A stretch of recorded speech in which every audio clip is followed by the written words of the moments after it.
భవాని తిరుమల కాలనీలో 6వ సంవత్సరం మేము దుర్గా నవరాత్రులు జరుపుకుంటున్నాము.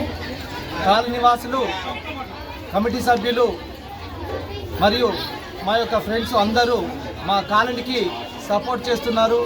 కాలనీలో చాలా బ్రహ్మాండమైన ప్రతిరోజు ఆడవాళ్లకు దాండియా, పిల్లలకు చైర్స్, ప్రతి స్త్రీకి వచ్చిన ఆడపడుచుకు ప్రతిరోజు వెండి పళ్ళెలతోని, రాగి పళ్ళెలతోని గిఫ్ట్ ఇచ్చి మేము పబ్లిక్ని రావడానికి ఎంతో ఆకర్షిస్తున్నాము. వాళ్ళు కూడా మాతలు మాకు ఇక్కడ వచ్చి మా యొక్క దేవి దగ్గర ప్రోగ్రాం చాలా సక్సెస్ చేస్తున్నారు. వారికి మా యొక్క కమిటీ ద్వారా ధన్యవాదాలు తెలియజేస్తున్నాను. జై శ్రీ.